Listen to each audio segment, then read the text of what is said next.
Bien, bonsoir à tous. Merci de votre présence par ce temps un peu gris. On va rapidement faire l'appel et avant de rentrer dans le vif du sujet, on aura le plaisir d'accueillir des gagnants sur l'opération qui a été faite au mois de décembre et de leur remettre des cadeaux. C'est un moment convivial, donc on est heureux de le faire. On commence par l'appel.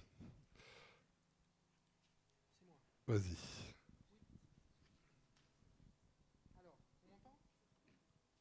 Tu as allumé le micro, le bouton sur le côté. Reste appuyé dessus. On m'entend?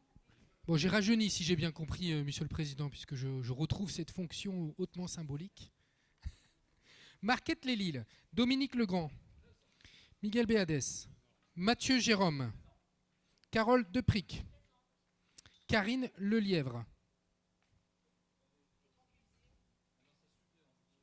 Excusez, Sandrine Denis. La suppléante, c'est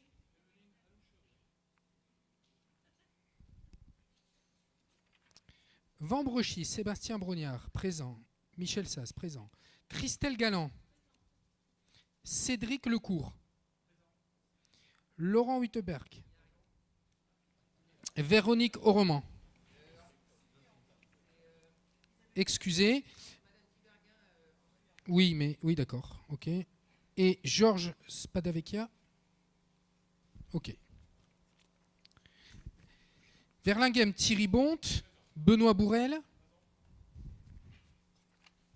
Saint-André, Elisabeth Masse, Pascal Laouste, Jean-Pierre Eurin.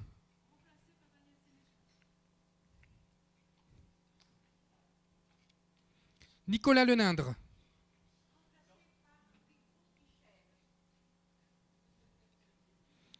Didier Parcy. Claude Wasilowski. Cyprien Richer.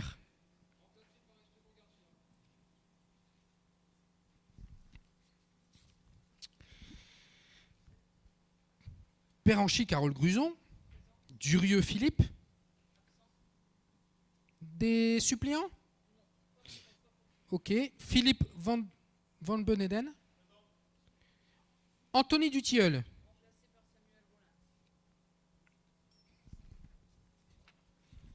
Lompré Hélène Monclay. Pierre Spilard. Quesnoy-sur-Dole Rosemary Alinck. Samuel Olivier. Serge Mozon. Florence Delchambre. Des remplaçants? Des suppléants? Non. Delemont Christophe Lénard. Marc en Barreul. Bernard Gérard. Bon, je crois que je suis le seul de Marc en Barreul. Excusez. Pascal Herbier, excusez. Papiachvili Nicolas. Je suis là. Loïc Attelin, excusez. Je n'ai pas vu de suppléant. Warnoton, Yvon Petronin. J'ai terminé, Monsieur le Président.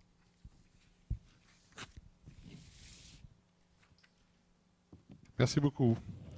Alors, on va passer à ce petit moment festif, on va dire entre guillemets. Monsieur le vice-président en charge de l'animation, si je vais te laisser œuvrer et faire cette présentation et cette remise, on t'accompagnera pour la remise. Merci. Bien oui, ne faisons pas durer le suspense plus longtemps. Donc vous rappelez tous de l'opération Le Père Noël est un sportif. Voilà, dans ces premiers jours de printemps, on revient en premiers jours d'hiver. Et donc sur ces animations, au nombre de 4, donc je les rappelle, d'abord organisées par l'association Badminton de Vambrechy et Marquette, c'était la soirée Bad Girl. Ensuite, une soirée d'initiation, toujours badminton, avec la même association. Puis, le tournoi de badminton qui a été réalisé par la commune de Verlinghem. Et dernière animation, organisée par le CIVOM Alliance Nord-Ouest, c'était la course d'orientation familiale qui s'appelait SES Père Noël, qui se passait à Marquette-les-Lilles. Donc, plus de 60 sportifs ont rempli les petits coupons qui permettaient de participer à ce tirage au sort, et on avait donc 10 lots. Alors ce soir, donc, on a convié les 3 premiers prix Hein, vous voyez un peu ce que ça représente, hein, des beaux paniers et surtout, tout le monde est venu voir le beau vélo. Non, ce ne sont pas des véhicules de fonction pour nous, mais c'est bien le premier lot accompagné donc de paniers de produits locaux. Allez, allons tout de suite sur ces prix. On commence par le troisième. Donc, je vais d'abord citer Madame Solène. Oui, aujourd'hui, il paraît qu'on ne peut plus dire mademoiselle, il faut dire madame. Donc, Solène qui a... Enfin, je vais vous laisser la présenter d'ailleurs. Donc, la gagnante, c'est bien Solène Marco de Marquette-les-Lilles. Donc, représentée par son papa. Je suis trop près du haut-parleur. Est-ce que vous voulez juste vous présenter ou présenter Solène ? Oui, bonsoir. Alors, elle a 17 ans et en fait, elle est licenciée au club de badminton de Vambrochy-Marquette et c'est à ce titre-là qu'elle a participé.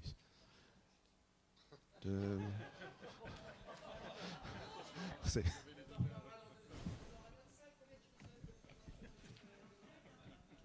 Ça y est, voilà, vous avez vu. Bien, bravo donc à Solène qui gagne des entrées et billets pour découvrir le territoire de l'Alliance. Un assortiment de produits de bouche du territoire, toujours de l'Alliance, et un sac de cadeaux de l'Alliance. Donc le troisième prix, c'est celui-ci. Voilà.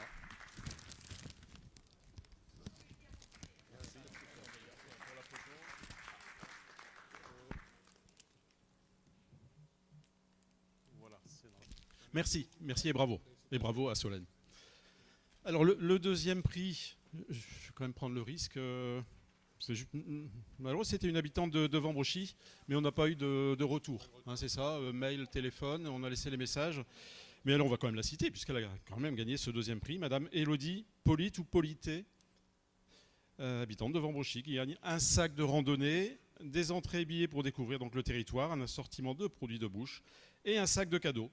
Voilà, donc il sera retiré à l'office. Voilà, pour une habitante de Vambrochy. Et donc, le premier prix. Alors, pour l'instant, on parlait donc d'une habitante de Vambrochy, vous de Marquette. On sort un peu de notre territoire, mais c'est le but du CIVOM, c'est justement de rayonner un peu dans les communes, dans les autres communes de la métropole. Et voilà, donc vous représentez Villeneuve d'Ascq. Pas très loin, donc, et faisant partie de cette métropole. Mais c'est une fierté justement de rayonner, Monsieur le Président, un peu en dehors. Je vais vous laisser approcher parce qu'on va vous demander une démonstration. Un petit tour de vélo. Alors, la selle, je crois qu'elle n'est pas réglée tout à fait à votre hauteur. Hein. Mais je vais peut-être vous laisser vous présenter également. Bonsoir à tous. Écoutez, moi je suis licencié aussi au club de badminton de Vambrochy-Marquette. Et donc c'est dans ce cadre-là que j'ai participé à ce beau concours lors d'un petit tournoi de badminton. Donc voilà, j'y suis depuis maintenant 5-6 ans. C'est un très beau club. Il manque une très belle salle pour que ce soit un club absolument magnifique. Et donc elle arrive, j'en suis particulièrement satisfait. C'est super. Voilà, bravo à vous. Donc rappelez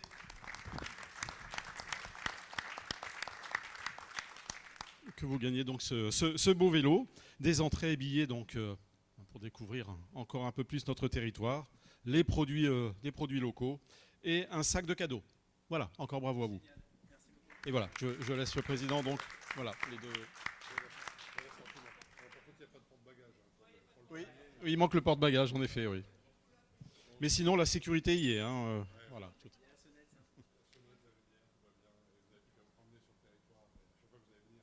Faire un peu de sport chez nous, directement en vélo depuis Villeneuve d'Ascq. Voilà, c'est ce qu'il faut imaginer. Merci, bravo d'être venu, bravo d'avoir participé. Et puis, comme quoi, un petit geste, et puis on est bien récompensé. Bonne fin de soirée, félicitations encore.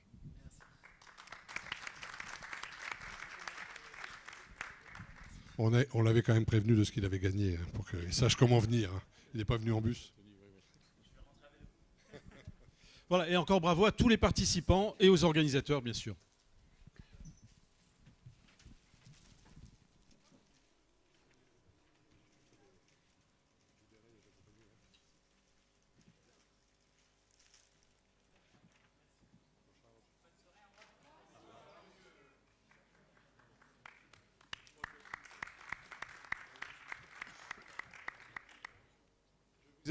Je vous ai fait peur avec les chiffres. J'aurais proposé de rester pour découvrir un peu, mais voilà, j'aurais dit quand même qu'il y avait beaucoup de chiffres ce soir.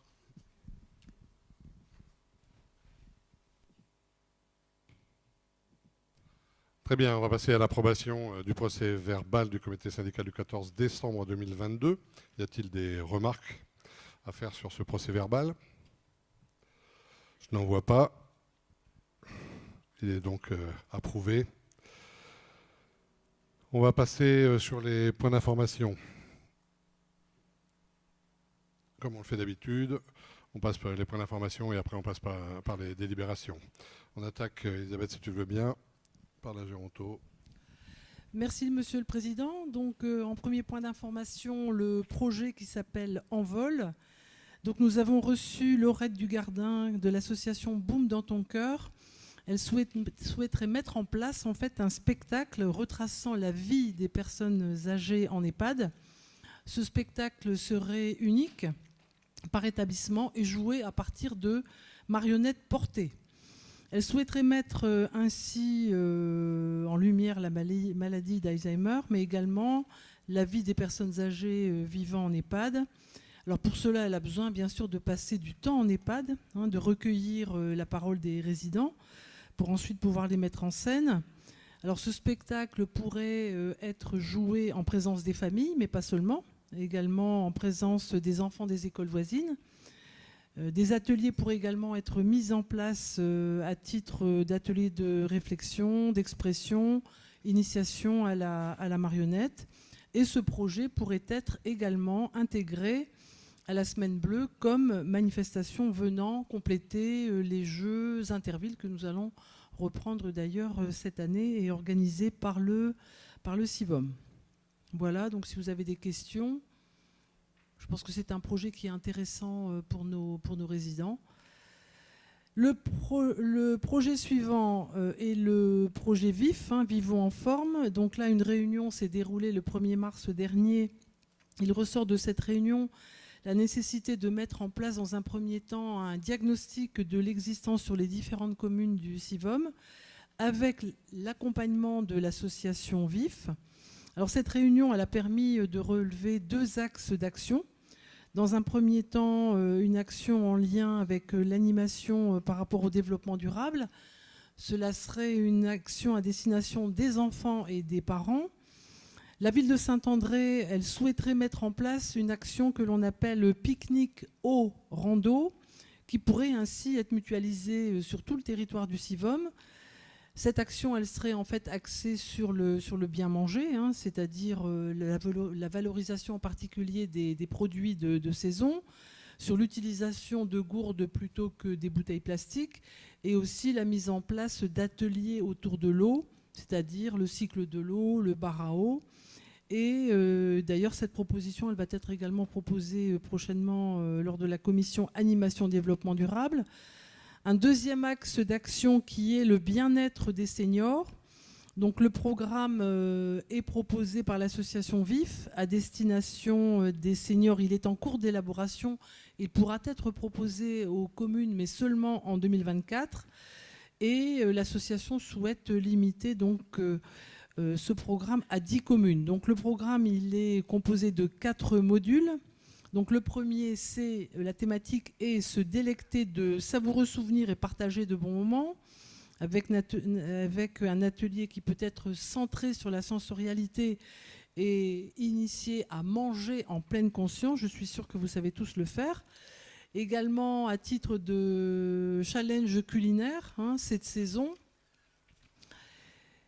L'atelier suivant pourrait être manger équilibré, ce n'est pas si compliqué. Donc l'objectif principal est de revoir les bases de l'alimentation. C'est d'éveiller également les jeunes seniors aux besoins alimentaires spécifiques à leur âge, avec notamment un jeu de cartes qui pourrait être, par exemple, question, non pas pour un champion, mais question pour un oignon, ou question pour un autre légume ou un autre aliment. La thématique suivante, les trésors de ma commune, ou comment éveiller la curiosité pour mieux connaître son environnement de vie, c'est-à-dire en particulier les lieux d'approvisionnement de provisions, quelle est la fin de vie d'un produit. Et aussi, l'objectif, c'est de mettre en place une carte de ressources de la ville. Et également, la dernière thématique, la mise en place d'ateliers culinaires, en particulier la cuisine en bocaux, qui revient, vous le savez toutes et tous, avec des ateliers culinaires et la mise en place donc, des connaissances acquises grâce à ces modules, grâce aux modules précédents. Voilà ce que je pouvais vous donner comme point d'information. Je vois que ça fait rire mes collègues. C'est sûrement la question pour un oignon, c'est ça? D'accord, me douter. Ah oui, voilà. Les grands enfants restent les mêmes. Voilà. C'est bien. Il faut de la bonne humeur. C'est ça. Market Vambrechy ou Vambrechy Market, on voit que c'est le même combat. Il n'y a pas de souci.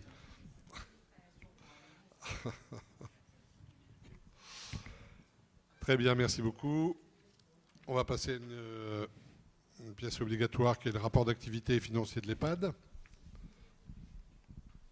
qui vous est projeté en même temps, que vous avez eu, je pense, dans les documents joints. Alors la première slide vous présente l'établissement, vous le connaissez, il a été ouvert en 1992, 28 places sont autorisées, dont 23 habilitées à l'aide sociale et dont une unité d'Alzheimer de 10 places, et nous avons essentiellement des personnes âgées qui ont plus de 60 ans, qui sont résidentes soit seules ou en couple, valides ou semi-valides ou totalement dépendantes. En ce qui concerne le personnel, nous vous avons décrit par catégorie le nombre d'équivalents temps plein. Donc, comme vous le voyez, il y a d'abord la partie administrative avec 3,29 ETP, dont 0,29 contractuels. Au niveau de l'animation, 1,35 ETP, également la part de contractuels. Au niveau des agents qui sont affectés aux fonctions de nettoyage, blanchisserie, service des repas, 17,15 ETP, également la proportion de contractuels. Les aides-soignants, pour la prise en charge donc, en soins, 28,83 ETP, également la proportion de 10,6 contractuels. On a un ETP psychologue, 5,82 ETP d'infirmiers, dont 1,22 contractuels, et également 0,6 ETP de médecins coordonnateurs sur le site. Alors, à noter qu'en 2022, nous avons procédé à 2 titularisations sur des postes d'agents d'entretien, également une stagiairisation sur un poste d'agent d'entretien et 2 stagiairisations sur des postes d'aide-soignants. Et la slide suivante va vous présenter en fait la répartition des effectifs par tranche d'âge. Et comme vous le voyez, 60% du personnel a entre 20 et 49 ans.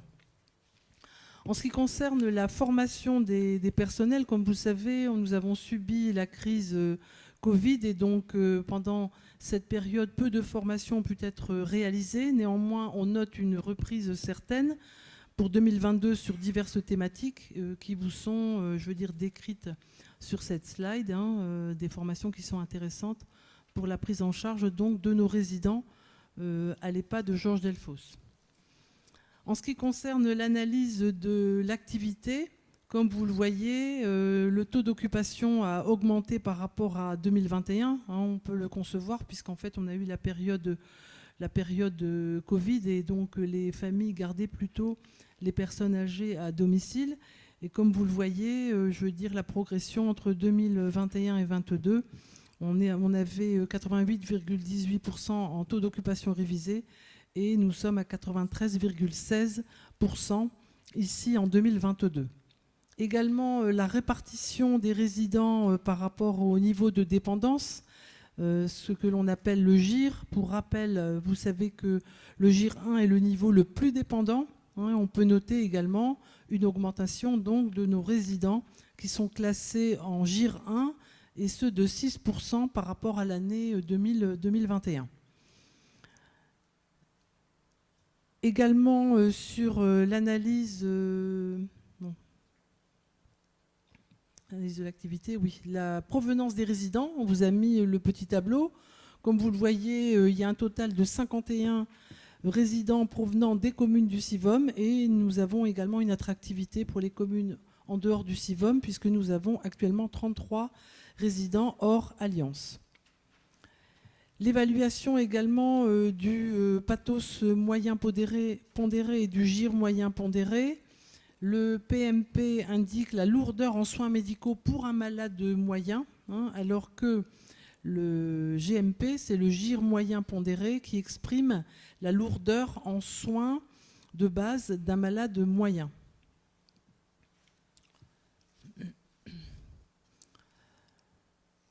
Alors, au niveau de la répartition des résidents par tranche d'âge, vous avez sur ces deux diagrammes le nombre de résidents de plus de 96 ans est stable en 2022. Par contre, on remarque une augmentation du nombre de résidents dans la tranche entre 85 et 95 ans.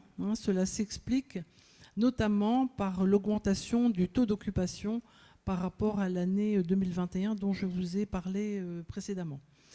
Également la répartition des résidents par sexe. Eh bien, on sait très bien que les femmes sont plus résistantes que les hommes et c'est bien prouvé sur le diagramme qui vous est présenté, puisque sur la population totale, nous avons 84 femmes et seuls 28 hommes à la résidence Georges Delfosse. En ce qui concerne les tarifs, l'évolution des tarifs, les tarifs 2022 des places non habilitées à l'aide sociale tendent à se rapprocher des tarifs des places habilitées à l'aide sociale et nous verrons par la suite avec la présentation de la délibération qui est en lien sur les tarifs, les causes d'augmentation donc entre 2021 et 2022. Donc j'y reviendrai ensuite. En ce qui concerne les activités qui sont proposées à nos résidents, vous voyez, ce sont des activités qui sont riches. Elles sont classées là par diverses thématiques. Et je remercie en particulier le personnel de participer à l'organisation de ces activités pour nos résidents. Donc je ne vais pas vous les citer, vous les avez sous les yeux et je vous les laisse lire.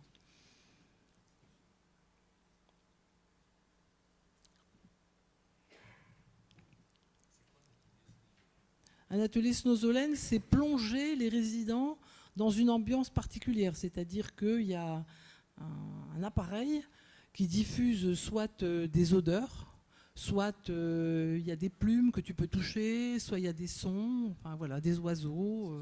C'est sensoriel. Voilà. Comment ? Avant les conseils municipaux, ça peut être bien, oui. Voilà, alors la diapositive suivante, les nouveautés 2022. Donc on souhaite inscrire donc dans l'établissement la démarche de réflexion citoyennage. Citoyennage, c'est une démarche qui lie la citoyenneté et le grand âge. Alors encore aujourd'hui, on décide souvent pour les personnes âgées, et nous souhaitons plutôt, décider et travailler en fait avec elles sur des questions qui les concernent donc au quotidien. Puisque les personnes qui sont accompagnées en établissement ou à domicile sont des citoyens et citoyennes à part entière, et peuvent mieux que personne parler en fait de la vieillesse, de leurs projets et surtout de leurs attentes par rapport à l'établissement. Pour les professionnels, c'est intéressant de soutenir ainsi une démarche qui est participative et qui permet ainsi à chacun d'améliorer sa pratique professionnelle. Et c'est donc en particulier la reprise, puisque nous sommes maintenant, même si nous devons faire attention sortie de la période Covid, la reprise de l'activité de l'association loisirs. C'est également, on en a déjà parlé, la signature d'une convention avec l'ESPREV, qui est une équipe spécialisée en prévention interétablissement au sein de l'EHPAD.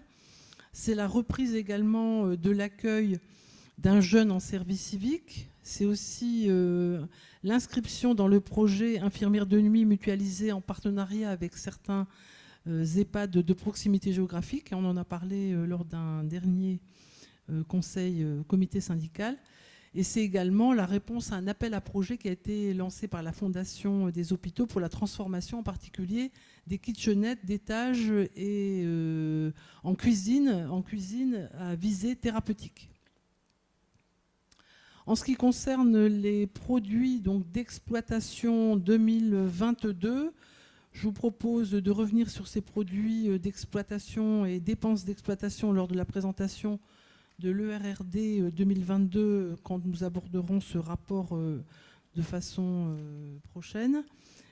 Et nous pouvons parler en fait des travaux et investissements pour vous rappeler que 86 fenêtres dans les chambres des résidents ont été remplacées, et ce sur le budget de l'Alliance Nord-Ouest.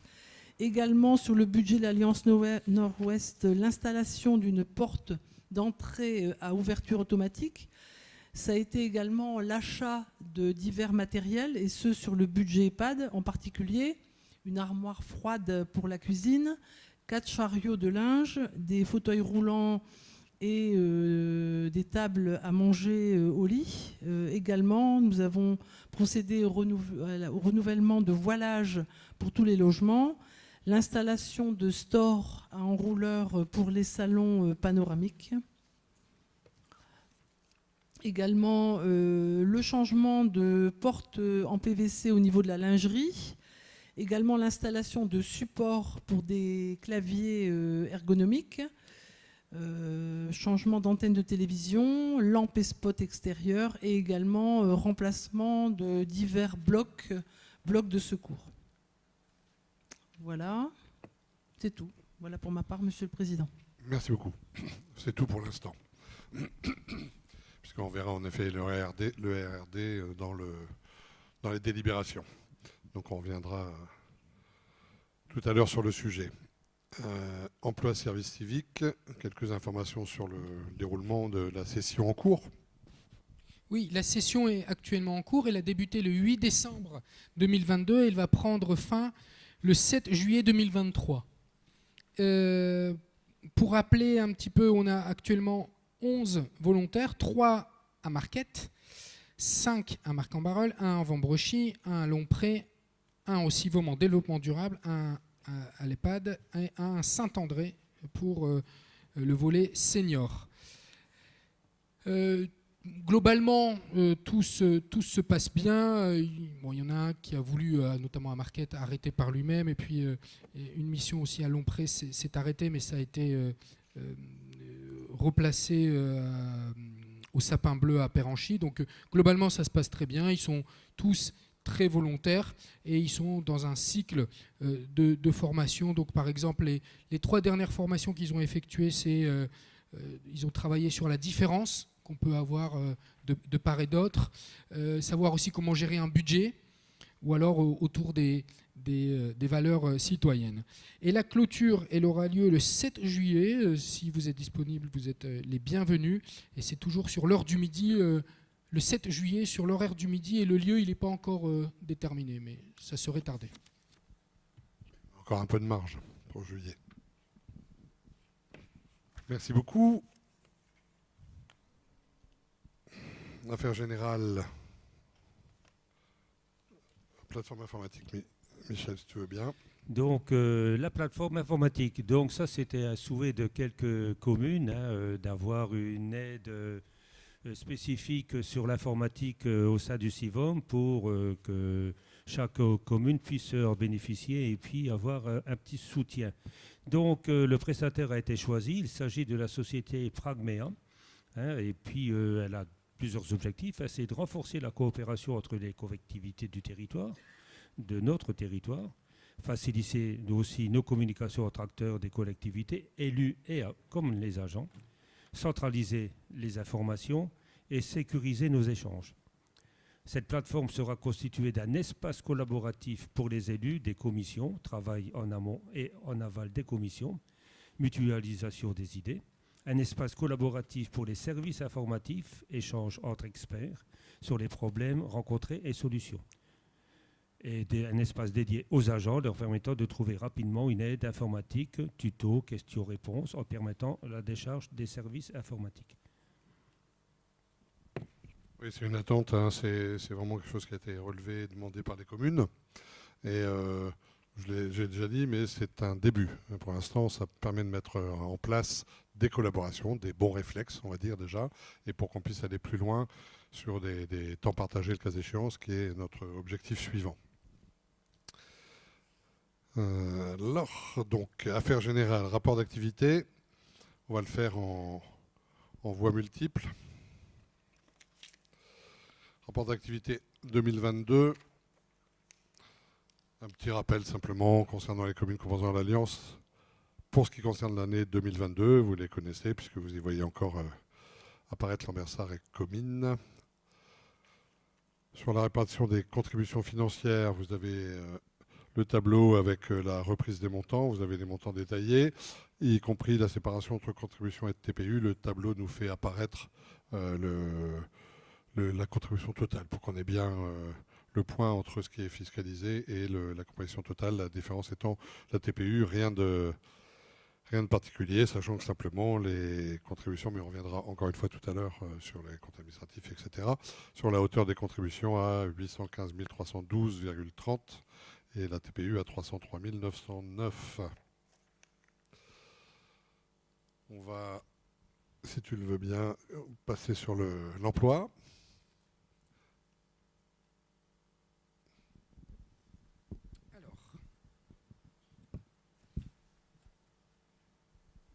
Donc, au sujet de l'emploi, vous savez que le soutien, il est, je dirais, exclusivement dédié à l'association ALP.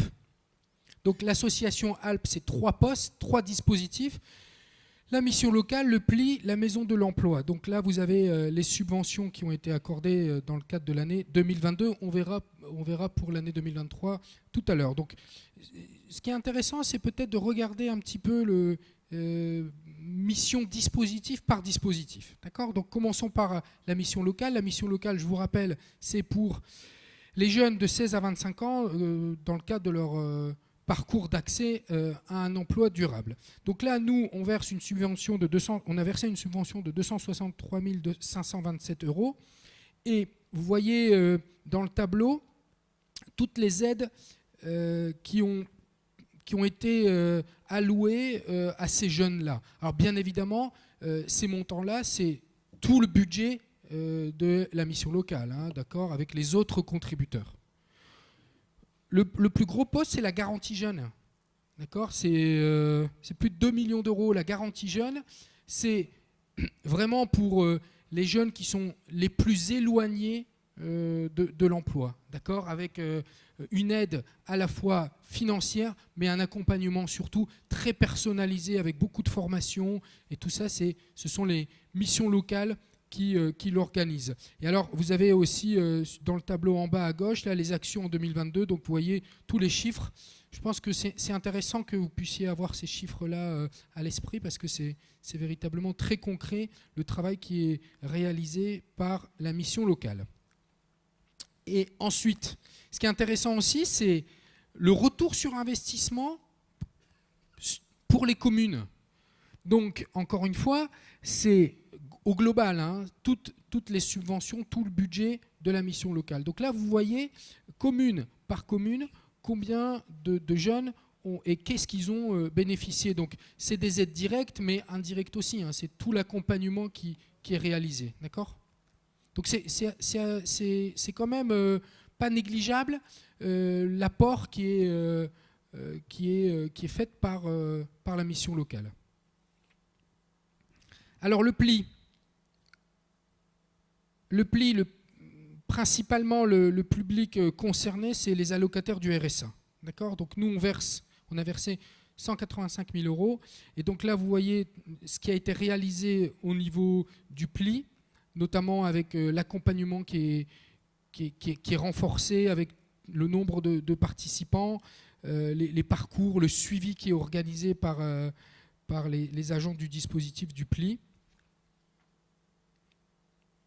On a aussi demandé concrètement ce que ça pouvait représenter en termes d'heures d'accompagnement. Donc on a ici le résultat et puis tout ce qui est formation, prestation. Vous voyez que voilà, c'est des résultats qui parlent, qui sont concrets.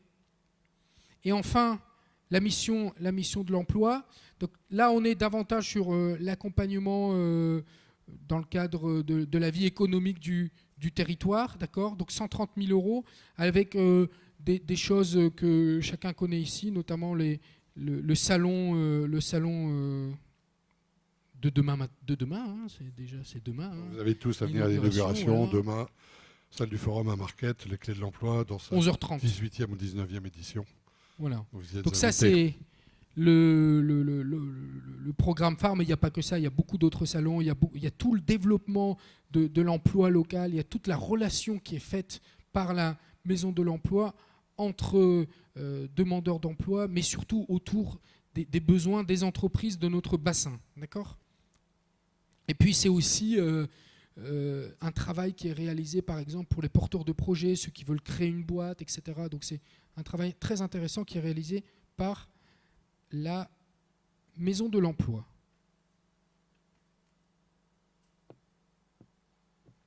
J'enchaîne avec le service civique. Bon, je l'ai rappelé, le service civique, d'accord, donc 11 volontaires.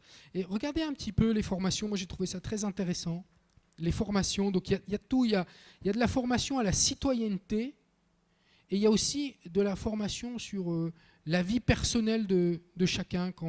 Voilà, parce que parfois c'est toujours des parcours qui parfois peuvent être un peu plus difficiles que d'autres et savoir notamment reprendre confiance en soi pour démarcher, se présenter, etc. C'est parfois nécessaire pour des parcours un peu atypiques. Et c'est le cas. Donc il y a des formations et puis autour même de construire un budget, reprendre confiance en soi. Et puis à côté de ça, c'est beaucoup de formations autour de la citoyenneté, avec des interventions d'élus, la visite de l'Assemblée nationale.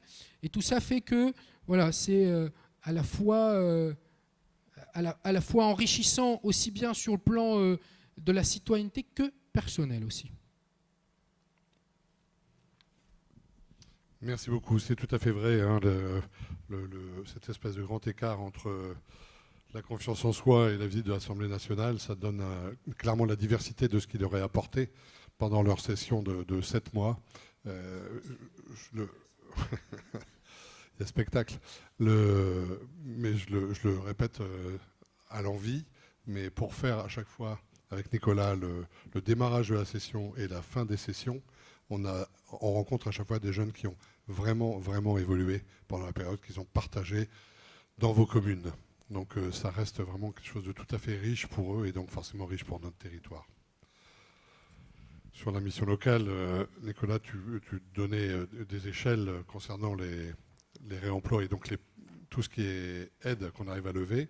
C'est bien toute l'idée de ce qui a animé la création historique par le CIVOM des premiers outils, leur développement, le fait d'agréger les différents systèmes dans une seule association dont je rappelle qu'elle est gérée par les élus de cette communauté et avec les communes qui nous accompagnent, comme la Madeleine, demain Lambersart.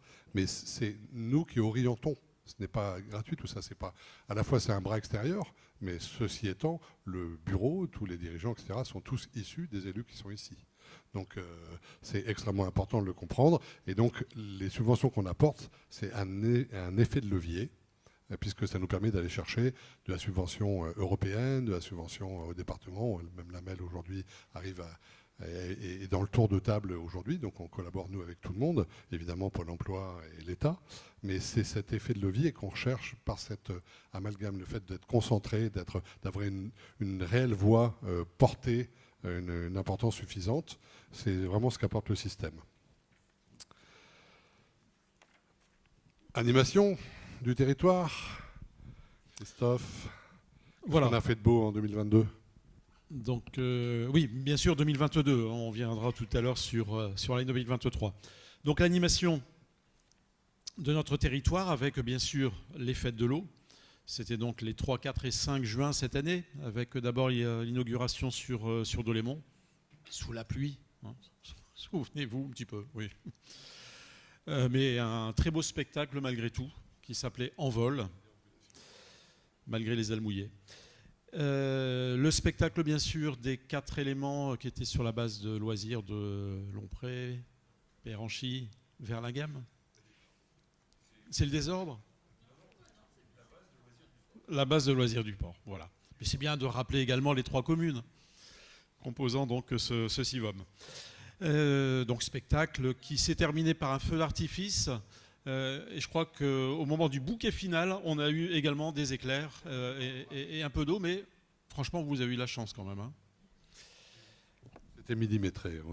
J'avais le nez sur le téléphone en permanence sur comment avancer les nuages. Et vraiment impeccable. Et du coup, le feu d'artifice s'est prolongé voilà. Par l'orage, c'était bien. Les éléments ont accompagné le feu d'artifice. Parler également des 29 balades en bateau, des fameuses croisières sur Comines, Delémont, Lambersart, Marquette-les-Lilles, Quesnoy-sur-Deûle, Vambrechy et Warneton. Et bien sûr, notre dragon, le dragon Joséphine, qui s'est baladé à Saint-André. Alors, on a comptabilisé 5300 spectateurs, avec un taux d'occupation sur ces fameuses croisières de 99%. Enfin voilà, des scores, voilà, de très bons scores. On continue en passant à l'automne et à Terroir en fête, les 10 et 11 septembre, avec bien sûr toujours les portes ouvertes chez nos producteurs, avec la ferme en ville à Saint-André, avec des animations, des ateliers, des jeux. Soirée gourmande à Quesnoy-sur-Deûle, l'apéritif à la ferme à Verlinghem après une belle balade à bicyclette. Et il faisait très beau pour la balade à vélo. Après une pause à Dolémont d'ailleurs. Les camions gourmands à Saint-André, le marché des artisans sur Vambrechy, les marches sportives, les balades, etc. Donc 18 producteurs et exposants, plus de 2000 visiteurs. On en arrive déjà à cet hiver et l'animation donc du Père Noël est un sportif qu'on a conclu tout à l'heure avec la remise des lots. Donc on avait déjà parlé de l'initiation au badminton donc sur Vambrechy Market. Même chose, il y a un ordre. La tombola du Père Noël est un sportif. On en a déjà parlé. Les expositions, concerts et ateliers créatifs. Donc c'était sur les communes de Delémont, Lompré, Marquette, Péranchy, Quesnoy-sur-Deûle, Saint-André, Verlinghem et Vambrechy. On passe au développement durable.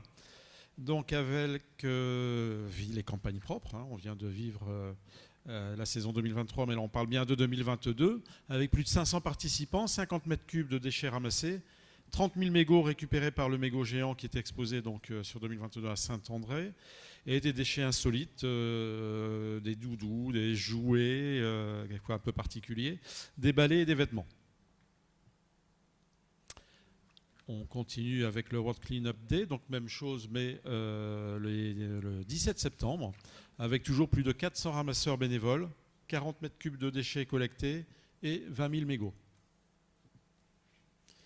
Ces fameux mégots, donc, on a voulu donc mettre une loupe et de sensibiliser sur à la fois ces déchets qu'on retrouve malheureusement ensuite dans l'eau et même à la mer, et en même temps bien sûr sensibiliser sur le fait que le mieux c'est de ne pas fumer, et donc le fameux mégot géant qui existe maintenant depuis quelques années et qui se promène sur nos communes, mais avec la création de bâches maintenant, donc de supports pédagogiques pour sensibiliser donc sur l'impact des mégots sur notre environnement. On passe au broyage des végétaux et réappuyer aussi sur, même chose, création de bâches, toujours pour avoir un support pédagogique qui donc explique un peu la valorisation de ces broyats issus des tailles de haies ou de sapins, et donc avec leurs différentes utilisations. Voilà, ces opérations, si je puis me permettre, ces opérations justement, on les accompagne. Il y avait un peu une première démarche et une deuxième démarche avec la création de bâches pédagogiques, etc., etc. Ça pourrait très bien être repris dans les communes avec des actions pédagogiques vers les écoles ou quoi que ce soit. Autour de ça, il y a à la fois la récupération, mais cette explication, ça peut donner lieu à une petite présentation, des choses comme ça. Je pense qu'il y a encore bien à développer le sujet. Tout à fait. Donc c'est comme le dit le président, ces bâches, donc qu'on revoit ici en partie, permettent, comme le week-end dernier sur Verlinghem, d'ensuite compléter avec une exposition beaucoup plus large. Mais voilà, ça nous permet d'initier avec ce mégot, avec cette pédagogie, et d'avoir un travail toujours complémentaire entre le CIVOM et les communes. Et bien sûr, nous allons continuer dans ce sens-là. On passe avec le jeu qui avait été créé par notre équipe. Vous avez vu tout à l'heure Sylvain, mais donc Sylvain, Mathieu, ainsi que le service civique qui les accompagne pour ce qui est développement durable. Donc le jeu qui avait été créé, qui s'appelle Joue avec Sam, un jeu à imprimer que vous pouvez toujours récupérer donc sur le site du CIVOM, qui permet donc d'apprendre aux enfants ou aux moins jeunes à faire le tri sélectif. Voilà donc pour nos deux commissions développement durable et animation. Merci beaucoup. C'est bien, c'est dense et ça pourra encore progresser. Elisabeth, je leur donne la parole sur le rapport d'activité gérontologie.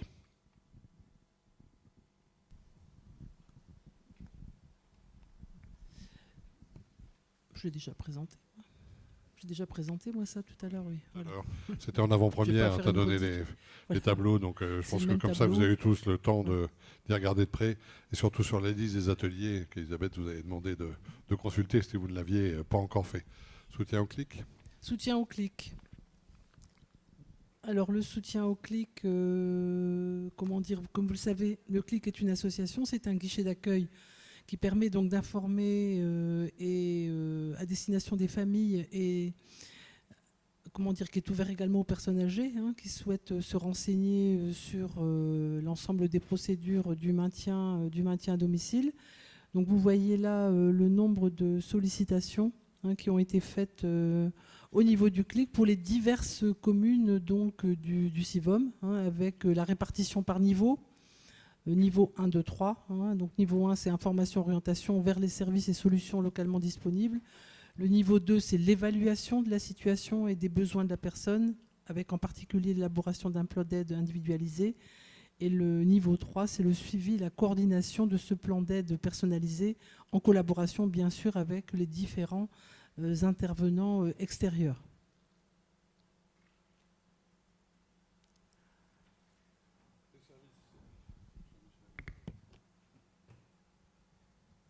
Donc, au niveau des services rendus par le CIVOM aux communes adhérentes, la première est l'instruction des autorisations d'urbanisme. Vous pouvez voir que le plus gros consommateur, c'est Lambersart, qui va le rester d'ailleurs, avec plus de 450 opérations, alors que la plupart des communes tournent autour de 50, sauf la Chapelle d'Armentières, Marquette, Péranchy et Quesnoy-sur-Dole, qui sont un peu plus élevés, atteignant les 100 ou 150 dossiers. Vous avez le détail donc de ces dossiers, les permis de construire, déclaration préalable, c'est ça le plus fort, plus de 1150 opérations, quelques permis de démolir et des certificats d'urbanisme.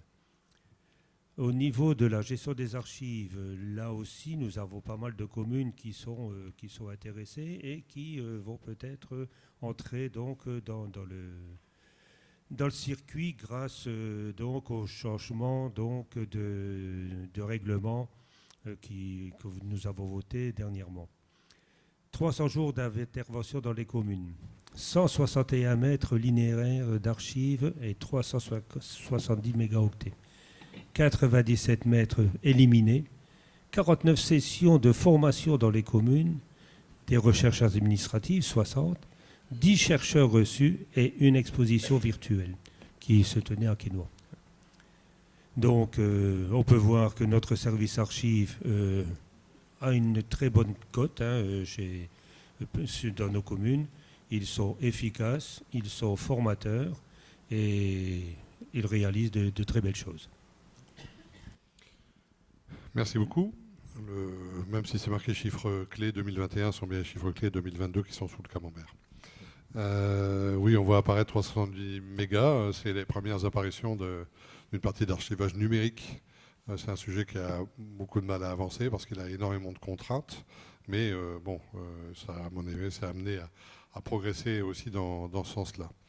Que dire sur les services et particulièrement sur celui des archives? On sait qu'on est un peu limité dans les réponses qu'on a apportées. On est en train de bien voir où on en est, de voir les potentiels dans chacune des communes qui utilisent déjà le service, plus une ou deux qu'on a en contact pour l'utiliser à l'avenir, pour pouvoir sans doute accroître un peu les capacités en personnel autour de ce sujet-là, puisqu'on est en dessous de la demande, on va dire. Chantier d'intérêt général. Bon, le contexte, vous le connaissez, hein, c'est une manière de pallier à une sanction plutôt que d'aller en prison, d'aller travailler pour l'intérêt général. C'est au moins 2 ans qu'on est un petit peu en difficulté par rapport au service pénitentiaire d'insertion de probation qui se réorganisait. Donc on avait un peu de mal à converser avec eux, ce qui nous a permis en 2022 que de mettre en chantier une semaine sur Deûle, c'était de la peinture à première vue majoritairement, et une semaine sur Lambersart sur des clôtures en tressage, donc au niveau des espaces verts. On avait 2 autres semaines qui étaient programmées, qui n'ont pas pu être assurées par le simple fait que le SPIP n'était pas en capacité de nous proposer des tigistes, alors qu'à mon avis, il y en a forcément. Donc on espère qu'ils vont se réorganiser rapidement pour qu'on puisse répondre et donner l'opportunité à ces personnes de s'amender de manière positive, ce qui est quand même bien l'idée générale.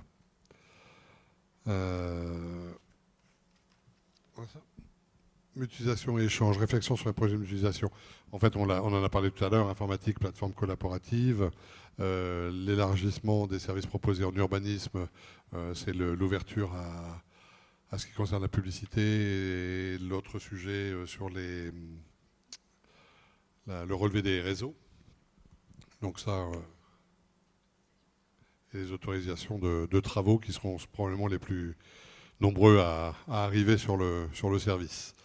Élargissement du service archive, on vient d'en parler à l'instant, sur le fait de pouvoir le proposer à l'extérieur. Et action commune en matière de prévention, santé et bien-être, ça vous a été présenté tout à l'heure par Elisabeth, donc vous avez pu avoir ça. On a aussi 2 groupements de commandes qui sont toujours en cours, l'achat de papier et l'achat de produits d'entretien, sur lequel vous avez 9 et 11 communes, je pense, de mémoire. 1, 2, 3, 4, 5, 6, 7, 8, 9, 10, 11, c'est ça. 10 et 11 communes ou services qui sont sur ces groupements d'achat et qu'on continuera tant que ça servira et que ce sera intéressant pour l'ensemble des communes. Y a-t-il pour vous des compléments d'information sur ce rapport d'activité, des choses que vous n'auriez pas tout à fait compris ou abordées? Rien de particulier. Très bien. Merci beaucoup. Pour information, puisque c'est toujours dans le temps des informations, nous avons été interpellés par le centre de gestion 59 pour savoir si nous étions intéressés par une convention autour de la prévoyance et de la mutuelle. Vous savez que ce sont des sujets obligatoires qui sont datés, etc. etc. Donc on a répondu favorablement au CDG sur le fait qu'on les écoutait. Non pas sur le fait qu'on s'engageait, mais sur le fait qu'on allait attendre leur réponse, qu'on en attend évidemment par l'effet groupement, hein, on en attend une proposition intéressante. Donc on a rempli un certain nombre de tableaux, etc. On a envoyé ces informations au CDG. On attend leur retour sur le résultat de leur mise en concurrence. On a juste rappelé lors du CST la semaine dernière que si on souscrivait par le centre de gestion, ça devient un contrat collectif. Personne ne peut y déroger. C'est la contrepartie. Aujourd'hui, chez nous, il y a des individuels, puisqu'il y avait un contrat qui a été proposé, qui n'a pas été vraiment retenu, donc chacun y a un peu de son initiative. Donc on a rappelé au personnel que ça signifiait clairement que si on prenait ce contrat, ce serait pour tous. D'un autre côté, c'est un peu, je pense, l'idée de la décision d'État, c'est d'être sûr que l'ensemble des personnels soit couvert par des contrats minimums. Je pense que c'est bien l'intention initiale. Donc c'est un peu dans cet esprit-là. Donc on verra, quand la provision reviendra, ce sera soumis en CST et on verra leur réaction.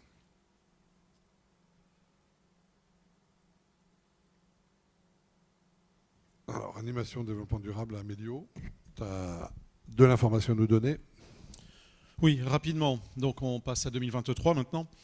Allez, inversons, commençons par le développement durable. Donc Amélio, nous avons reçu le 1er février Madame Voiturier, qui est vice-présidente à la MEL, en charge donc, entre autres, anciennement des conseils en économie d'énergie, qui maintenant donc, sont repris par Amélio. Donc elle est venue d'abord nous expliquer tout ça et on a trouvé opportun de leur demander de revenir devant la commission développement durable pour parler de cette nouvelle organisation. Puisqu'on avait auparavant donc, des permanences dans les communes, mais également une permanence sur le CIVOM, qui n'est plus utilisée aujourd'hui, et donc cette permanence se passera directement en mairie de Marquette. Voilà, rien d'autre à dire là-dessus. Passons à ville et campagne propre, ça c'est tout frais, c'était ce week-end, avec quelques petits soucis au niveau des bennes. Il faut savoir que la MEL ne veut plus fournir... Alors ne veut plus, mais donc en insistant un petit peu, il y a moyen peut-être d'en avoir. On a donc creusé un petit peu et on va passer une convention. Donc on a réussi cette année à avoir une benne pour Quesnoy. Verlinghem a dû se débrouiller, je crois, trouver une benne. Nous avons utilisé plutôt des bacs. Ça permettait donc de séparer un peu tout ce qui était recyclable, mais c'est vrai que ça donne un peu plus de travail. C'est plus facile ensuite de recycler puisqu'on peut séparer un peu plus. Mais donc, moi j'utilise les services donc, de notre délégation territoriale d'Armentières et les services de M. Vacheux. Et donc on va essayer de conventionner tout ça pour l'année prochaine et d'avoir quelque chose de plus clair. Et c'est vrai qu'il y a là une demande pour revenir au système des bennes dans nos communes. Sinon, que dire d'autre sur cette opération? Globalement moins dans les fossés, mais j'ai l'impression que le fait de renouveler cette opération au printemps, à l'automne, on a une partie de la population qui, prise par l'élan, continue à faire ça toute l'année. Et, ou peut-être que nos habitants deviennent plus propres également. Et je crois que... Moins de grosses choses. Alors on retrouve toujours beaucoup de bouteilles. Ça, voilà. Et ce qui est toujours incroyable, c'est qu'on retrouve des bouteilles de la même marque alignées dans le fossé. Donc, en gros, la même personne, tous les soirs, va passer boire son... Alors, c'est pas forcément un litron, c'est quelquefois des flasques, souvent des petites flasques. Et on retrouve donc des flasques de la même marque d'alcool alignées dans les fossés. Donc, bon... Donc moins de choses. Allez, on va essayer de trouver quelque chose de positif, donc moins de volume. On passe à l'animation, donc aux fêtes de l'eau que l'on prépare ardemment. Donc bonne nouvelle, on a réussi à trouver le même spectacle pour l'inauguration qui se passera donc à Saint-André cette année, et pour donc ça c'est le vendredi, et pour le samedi toujours à la base de loisirs du Fort. Donc le même spectacle composé en partie de méduses géantes. Alors vous allez dire les méduses, l'eau, on est plutôt en eau douce, mais oui, mais il existe des méduses d'eau douce, donc pas de souci. C'est sûr, c'est vérifié. Je présenterai la photo la prochaine fois de ces méduses qui sont plus petites que les méduses qu'on peut trouver en mer, mais et plus colorées. Allez, passons. Donc voilà, les fêtes de l'eau qui se préparent bien, avec toujours bien sûr les croisières, mais également on parle de ces gros spectacles inaugurales sur Saint-André et à la base de loisirs, et on a fait le choix aussi d'avoir des spectacles toujours sous forme de déambulation plus petits sur les communes qui viennent compléter, donc c'est de gros spectacles, les communes qui sont Marquette, donc Vambrochy, Quesnoy et Delémont-Warneton. Et même chose, ce sont les mêmes spectacles qui vont donc sur les journées du samedi et dimanche passer donc de Vambrochy à Quesnoy, etc.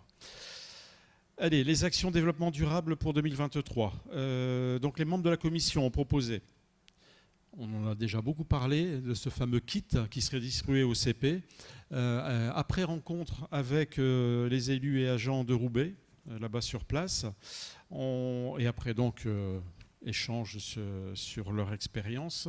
On laisse tomber une partie de ce kit, mais on reste quand même sur la gourde. Parce que voilà, on considère que plutôt que d'avoir des bouteilles d'eau, d'ailleurs je donne le mauvais exemple ce soir avec ma bouteille devant moi, il faudrait qu'on passe tous à la gourde, d'où la nécessité d'aller distribuer ces gourdes aux élèves de CP. Et donc on n'accompagne plus par un étui de goûter, mais plutôt avec un guide zéro déchet. Par rapport au zéro déchet, donc comme je vous disais, on a rencontré élus et agents de Roubaix et ils seront présents lors de notre prochaine commission développement durable pour avancer sur ce thème du zéro déchet. Voilà, et je ne vais pas reparler du mégot puisqu'on a déjà parlé tout à l'heure. Et le programme VIF, ça a déjà été abordé par Elisabeth tout à l'heure. Voilà. Merci beaucoup. Ah oui, on est passé du contenant à goûter à un guide zéro déchet, donc c'est un atelier de lecture pour les CP, c'est ça? Ça va être l'objet d'une parution particulière, et particulièrement adaptée, j'espère. Et sinon, ça ira vers les parents, hein. C'est quand même plutôt là où on travaille aussi. Voilà, nous avons fait le tour des informations. On va remarquer quand même que c'est quand même plutôt riche et qu'on avance sur plein de sujets en parallèle. On va donc passer à un autre type d'exercice qui sont les délibérations. Et on va commencer, si tu le veux bien, à tout seigneur, tout honneur, par les finances et les services. Par les finances, ok. Bon, et tout d'abord par le compte de gestion. Bon, je n'ai pas besoin de vous rappeler que le compte de gestion, c'est le reflet du compte administratif dressé par le trésorier et qu'il n'est en rien un assentiment de notre gestion quelconque, c'est uniquement donc le travail du trésorier. Donc, on va peut-être passer au vote tout de suite de ce compte de gestion. Il a été pointé par les services. Il est tout à fait correspondant donc au compte administratif. Aucune différence. Rien à dire de spécial sur ce compte de gestion. Très bien, merci. Conformité absolue, donc pas de souci particulier. Qui vote contre? Qui s'abstient? Unanimité, merci beaucoup. Rapport numéro 2, compte administratif. Alors, le compte administratif 2022. Donc là, une légère baisse, bien sûr. Vous avez normalement le tableau qui est présenté donc à l'écran. Ce tableau vous permet de voir l'évolution donc depuis 2020. Et donc, vous voyez que les recettes baissent. Mais les dépenses baissent aussi. Bon, peut-être un peu moins, mais elles baissent quand même. Un décalage entre le reversement du prix de cession du câble qui est, comme on vous l'a déjà dit, perçu en investissement et reversé en fonctionnement. Le montant global donc des dépenses s'établit à 1 733 000 alors que les recettes, elles, s'établissent à 1 548 000. Le résultat de l'exercice est déficitaire, mais les excédents antérieurs d'1 540 000 couvrent largement donc ce déficit et qui nous permet de repartir pour 2023 avec un excédent d'1 355 164 € et 83 centimes. Les charges à caractère général, normalement c'est la strate, voilà, c'est la diapo suivante. Vous pouvez voir que le budget prévoyait plus de 350 000 € et que le CA ne s'établit qu'à 282 000. Les raisons de cette différence, c'est tout d'abord des crédits non utilisés sur l'animation, près de 13 000 €. La deuxième partie de l'audit, 13 000 € aussi, reportée sur 2023.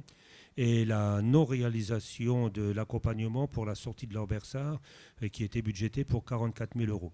Donc vous voyez que là, il y a déjà 80 000 € qui sont en moins par rapport à ce qui a été budgété, ce qui correspond exactement à la différence. Au niveau des charges de personnel, rien de spécial à dire. C'est ce qui est en principe le plus facile à gérer puisqu'on fait une petite décision modificative en fin d'année lorsqu'on n'a pas assez de sous pour payer le personnel. Les autres charges de gestion, c'est essentiellement les subventions et puis les indemnités, dont 633 000 pour Alpes, sur les 710 000, et le reste, c'est le CLIC, le festival du ukulélé en 2022. Le reversement du câble se retrouve dans les charges exceptionnelles pour 164 000 sur les 168 000. Les autres charges, ce sont une régularisation donc, demandée par l'ATP.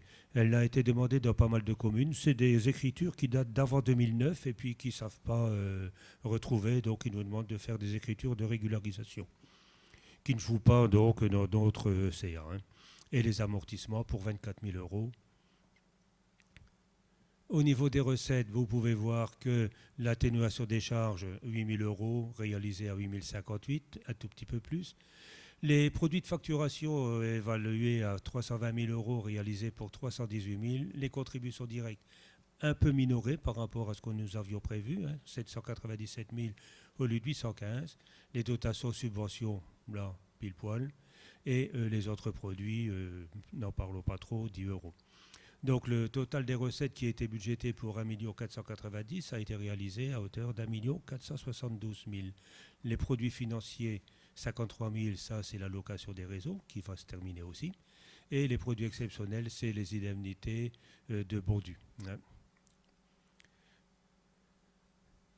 Donc au niveau de la section d'investissement, nous avions un budget de recettes de 135 000 €. Composé essentiellement donc du câble et des amortissements. Les dépenses, 174 000 €, c'est essentiellement donc les travaux pour l'EHPAD hein, que nous avons réalisés. En partie, comme l'a dit Elisabeth, 86 fenêtres ont été changées au niveau donc, de l'EHPAD de Marquette. Il restera des travaux, nous en reparlerons donc tout à l'heure. Résultat de l'exercice déficitaire hein, de 39 597 €, mais là aussi nous avions un excédent de plus d'1 800 000 €, donc nous repartons pour 2023 avec un excédent d'1 792 000 €. Les dépenses d'investissement, donc les immobilisations corporelles, les travaux de l'EHPAD, je viens de vous en parler. Les recettes, donc la dotation TVA que nous pensions avoir, ben, nous ne l'avons pas touché, ça viendra peut-être.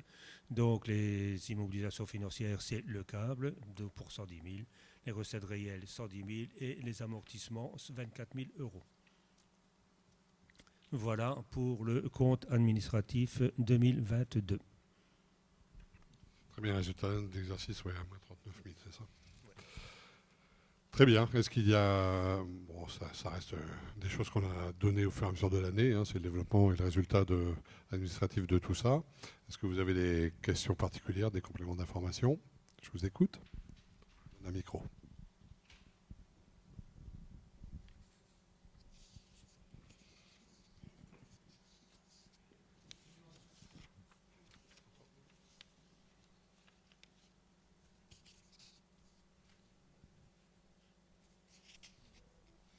Oui, bonsoir à tous.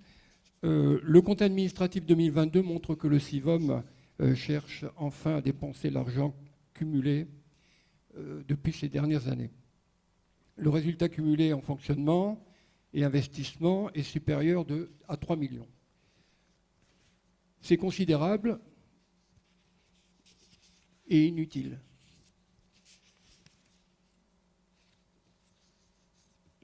Alors, cependant, en 2022, vous avez fait fondre la réserve de 228 000 €, ce qui est, à notre avis, insuffisant.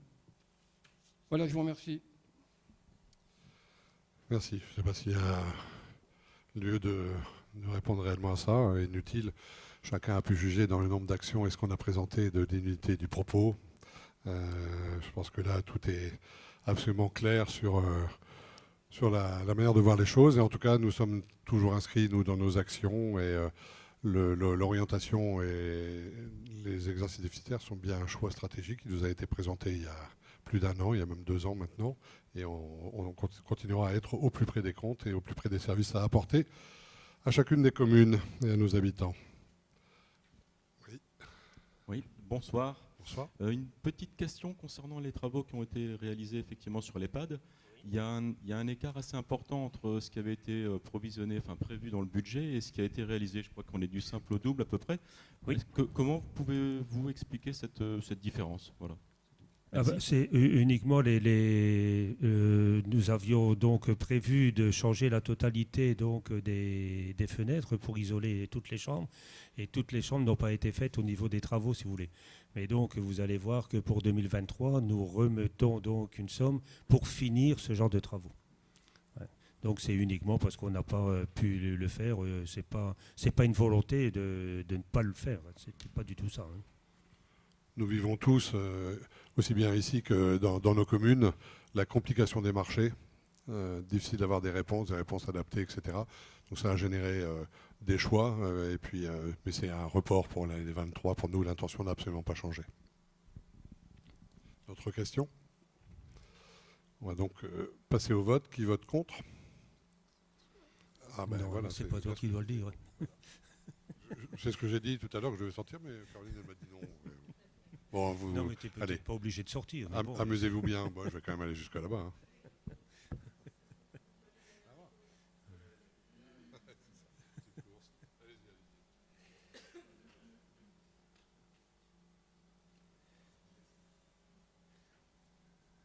Voilà, maintenant que le président a le dos tourné, vous pouvez dire ce que vous voulez. Vous avez encore des questions?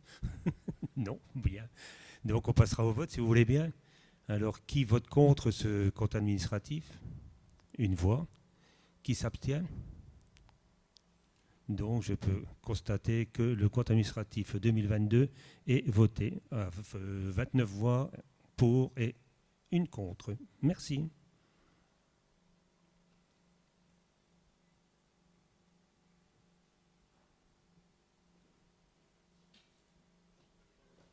Voilà. Monsieur le Président, écoutez aux portes. Donc, vous pouvez constater que le compte administratif a été voté à une large majorité, Monsieur le Président. Merci beaucoup. Je n'écoutais pas aux portes, mais il y a un grand blanc. Il n'y a plus de bruit du tout. Donc je vais continuer peut-être maintenant sur l'affectation des résultats. Donc j'ai parlé déjà des résultats en disant que le résultat de l'exercice en fonctionnement était déficitaire de 184 954 €, qui était couvert largement par les excédents antérieurs et qui nous permet de repartir donc pour 2023 avec un excédent d'1 355 164,83 € pour le fonctionnement. Je vous propose donc de reporter ce montant au compte R02 du fonctionnement. Pour l'investissement, il en est de même. Nous avons fini l'année avec un déficit de 39 597,90 € couvert par les excédents antérieurs et nous permet de repartir pour 2023 avec un excédent cumulé de 1 792 068,34 € que je vous propose d'abriter dans le compte R001 de l'investissement. Merci beaucoup. Des questions, des commentaires? Je n'en vois pas. On passe donc au vote. Qui vote contre? Qui s'abstient? Unanimité. Merci beaucoup. Si tu veux continuer. Alors maintenant, au niveau donc des contributions des communes pour 2023, le tableau qui vous est présenté donc indique le montant global de la participation, la TPU, et puis donc ce qui sera appelé sur les feuilles d'impôt de vos citoyens. Le global, vous voyez qu'il s'établit à 551 701,16 €, en plus bien sûr de la TPU de 238 198,08 €, ce qui donnera donc au CIVOM un apport de 789 899,24 €. Ce qui est appelé donc au niveau donc de la population s'établit donc à 551 000. Il faut savoir que ce que nous avions prévu au budget primitif s'établissait à 660 725 €. Pour éviter de gonfler encore les excédents, pour répondre un peu à monsieur tout à l'heure, Ce qui arrivait auparavant, c'était que les appels s'étaient bloqués à 918 000, quel que soit le montant que l'on dépensait l'année suivante, on redemandait 918 000 euros. Ce qui, bien entendu, faisait gonfler les excédents. Depuis quelques années, nous avons pris, depuis que nous sommes ensemble, nous avons pris la décision de déduire à l'année N ce qui n'avait pas été dépensé à l'année N-1. Donc le budget qui était prévu de 660 descend, vous voyez, à 551 donc, pour 2023. Il faut rappeler qu'en 2022, il s'établissait à 595 000 euros. Donc les personnes qui pouvaient avoir des craintes sur la répercussion des départs de certaines communes, et notamment Lambersart, qui était le plus gros contributeur, pouvaient voir que jusqu'à présent, ça ne se justifie pas, puisque depuis 2020, les contributions n'augmentent pas, voire même elles baissent. Alors, sur le petit tableau, vous avez un coût par habitant qui, lui, est calculé, bien sûr, sur uniquement ce qui est pris sur les feuilles d'impôt. Moi, j'ai rajouté une petite colonne sur un tableau à part, et c'est la contribution par habitant, si vous voulez, contribution globale de la commune par habitant. Et là, c'est un peu plus uniforme, si j'ose dire. Il y a moins de différence parce que quand on regarde Saint-André sur le tableau présenté 3,86 et qu'on regarde Vambrechy 7,81, on peut dire qu'il y a quelque chose. Mais si on fait par la contribution par habitant, là, on se retrouve à Saint-André à 9,79 et Vambrechy 10,96. Il y a un point de différence. Marquette, c'est 11,40, Péranchy 9,43, Verlinghem 10,01, Quesnoy 8,92, Lompré 10,58. Donc vous voyez que tout le monde se retrouve entre 9 et 11%, ce qui est quand même tout à fait logique, sauf Marc de Le Mans et Warneton, bien sûr, qui sont un peu particuliers.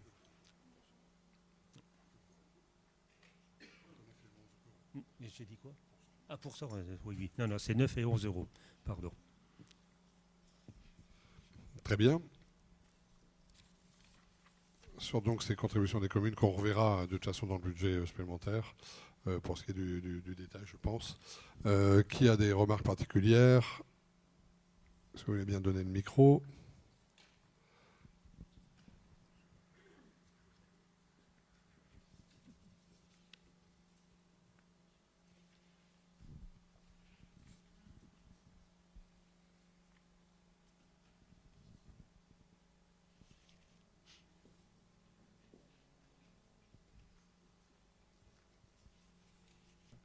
Voilà. Oui, c'est bon. Donc on constate une légère augmentation des contributions pour toutes les communes, sauf pour Marc-en-Barreuil. Saint-André passe de 126 900 à 130 000 de contributions, peut-être à cause de l'inflation. Alors la question reste, pourquoi faire? Et pourquoi faire vu les excédents? En outre, nous n'avons plus de nouvelles de la deuxième phase de l'audit qui devait fournir des scénarios précis sur l'avenir du CIVOM.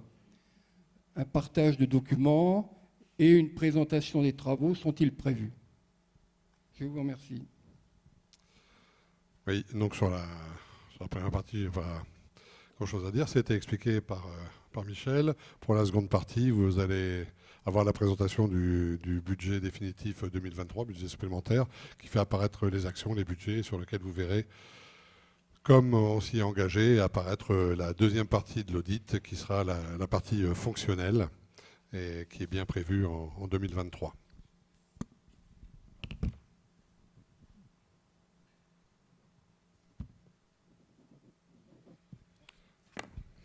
Bon, Michel, si tu veux bien arrêter de signer les autographes pour pouvoir passer à la suite.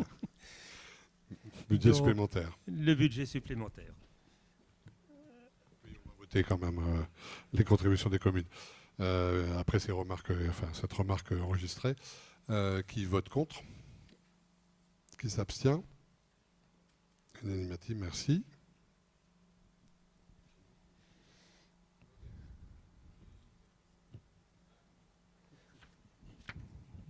Donc le budget supplémentaire. Donc le budget a été voté. Hein, donc on ne va pas aujourd'hui rediscuter sur la totalité du budget puisqu'il n'y a que très peu de changements par rapport au budget principal. Le fonctionnement, les dépenses de fonctionnement s'établissent à 1 531 000 contre le budget 2022 qui s'établissait à 1 566 000. Donc vous pouvez voir que il est un peu de choses près. Non, il était à 1 836 000, pardon.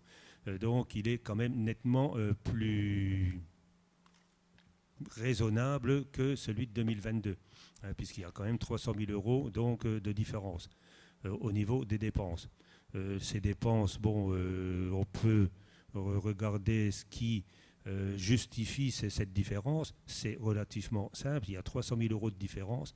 Il y a la sortie de l'Ambersart, donc, qui reprend à son compte les 136 000 euros qui sont versés à l'association Alpes. Et il y a le reversement du câble qui était de 164 000 euros et qui s'est terminé en 2022. Donc c'est 164 plus 136, ça fait pile poil 300 000 euros. C'est exactement la différence entre le budget 2022 et le budget 2023. Les recettes sont inférieures, ils sont à 1 455 001, donc budget déséquilibré de 76 000 euros, ce qui s'explique justement par la partie qui n'a pas été dépensée en 2022, qui est retirée des contributions donc, des communes, mais l'excédent antérieur d'1 355 000 que nous venons donc d'attribuer à cette section permet d'équilibrer largement donc le budget de fonctionnement, puisque le résultat théorique cumulé s'établit encore à près de 1 300 000 euros. Au niveau des recettes de fonctionnement, il y a à peu près 100 000 euros de moins que ce qui était prévu au BP 2023 par rapport au budget supplémentaire, puisqu'on passe de 1 528 000 à 1 455 000, non, c'est 70 000 plutôt.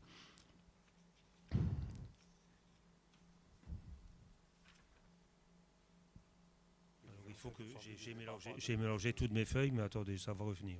Oui. Le différentiel des 100 000 euros, il est entre 2022 et 2023. Voilà, en fait. Voilà. C'est entre 2022 et 2023.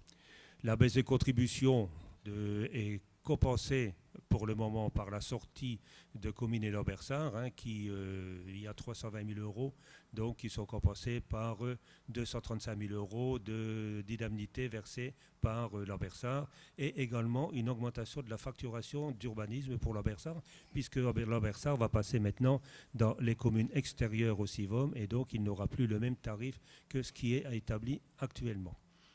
Il y a aussi la fin de la perception des intérêts donc, du câble de 50 000 qu'on avait vu tout à l'heure. Donc ce budget est en diminution du fait donc, de la restitution des crédits non utilisés en 2022. On passe à l'investissement, et là, l'investissement, c'est là qu'il y a eu les plus grosses modifications du budget primitif au budget supplémentaire, puisque les dépenses prévues de 30 000 euros maintenant passent à 458 800 euros. Ce qui va nous faire donc un exercice déficitaire de 424 000 euros, si tous les travaux sont réalisés, qui seront couverts par l'excédent de 1 792 000 et qui nous permettra encore de ressortir fin d'année 2023 avec un excédent supérieur à 1 300 000. Ces 458 800 euros, c'est-à-dire donc 428 000 en plus de ce qui était prévu au BP 2023, sont 400 000 euros de travaux pour l'EHPAD et 12 200 euros pour la plateforme collaborative dont on a parlé tout à l'heure, 10 000 euros pour le jeu interactif de l'EHPAD et 8 000 euros pour la refonte du site internet de l'Alliance.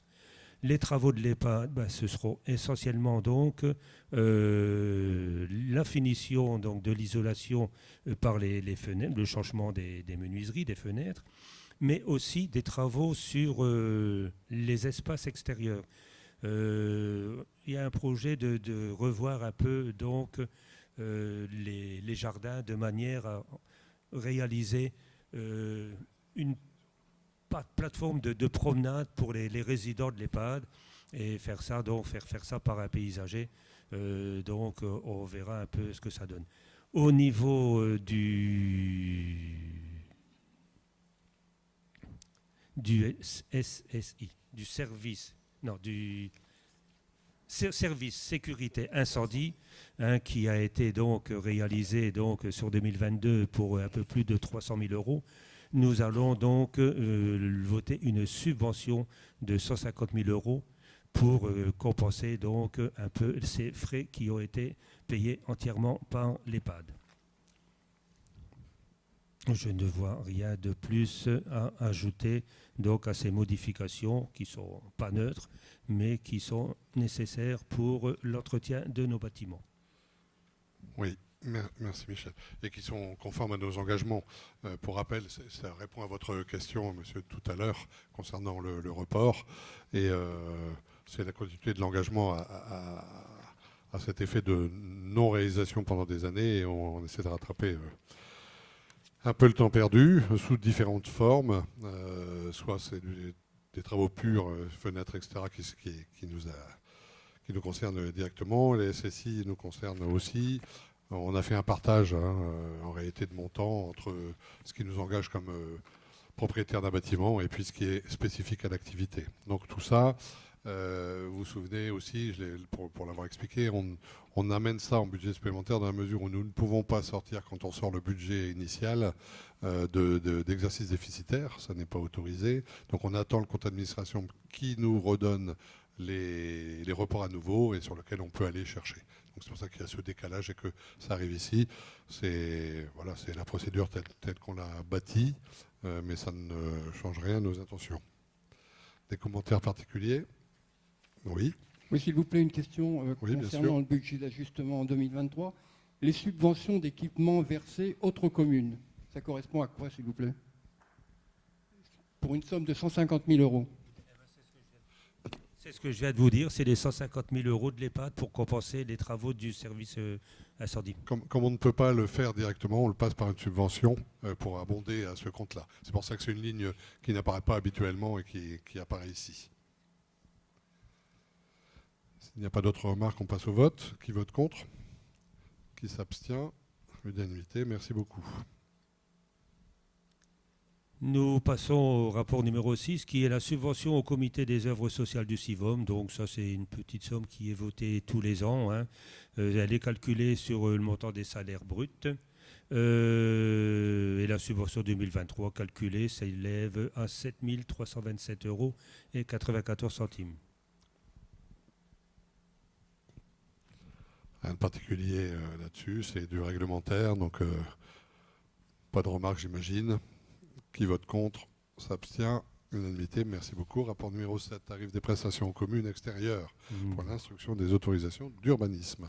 Voilà, donc nous avons donc calculé le coût du service d'instruction. Pour mémoire, en 2022, les communes extérieures payaient 243 €. Pour 2023, nous l'avons établi à 235 €, ce qui nous permet d'être très concurrentiel par rapport donc à l'AMEL. Faut savoir par exemple que les communes adhérentes, elles, payent 123,98 €. Donc ce qui est quand même intéressant d'être adhérent par rapport aux non-adhérents. Oui, pour information, oui, d'accord. Oui, voilà, c'est juste un petit réajustement en réalité pour maintenir un écart raisonnable entre les tarifs membres et les tarifs extérieurs.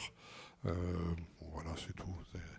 C'est à la marge, c'est quelques petites différences, mais ça reste sur la bonne intention. Et quand on sait, on vous l'a décrit tout à l'heure, le nombre d'actes qui sont faits et comment le service est apprécié, je pense que ça va sans souci. Y a-t-il des remarques? Qui vote contre? S'abstient? Unanimité, merci beaucoup. Tarif des prestations. Une dernière prestation, c'est la gestion des archives. Donc là, nous n'avions pas à établir de tarifs extérieurs auparavant, puisque toutes les communes faisaient partie du CIVOM. Avec la sortie de Bordu et de Lambersart qui souhaitent continuer à bénéficier donc de ce service. Et nous avons donc eu des demandes ces derniers temps pour intégrer des communes qui bénéficient déjà, par exemple, de l'urbanisme, souhaitent aussi entrer au niveau du CIVOM. Donc là, le tarif proposé est de 485 € pour une journée, bien sûr, une journée d'intervention. Donc c'est le premier tarif qui est émis au niveau de cette prestation extérieure. On verra ce que ça donne. De toute façon, c'est un calcul par le nombre de jours d'intervention, les coûts du service, etc., qui nous amène à proposer ce tarif. Y a-t-il des remarques particulières? Qui vote contre? Qui s'abstient? Qui vote pour faire un peu d'exercice, si vous voulez bien. Merci beaucoup. Emploi, service civique, rapport numéro 9, subvention à l'association Alpes, pour le pli mission locale et maison de l'emploi.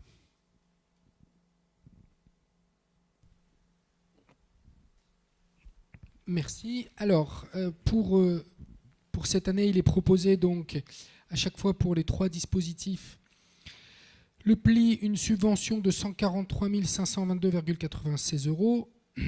Pour la maison de l'emploi, 100 402,35 et la mission locale, 203 528,68. Alors, ces montants sont en baisse, notamment eu égard à la sortie de Lambersart.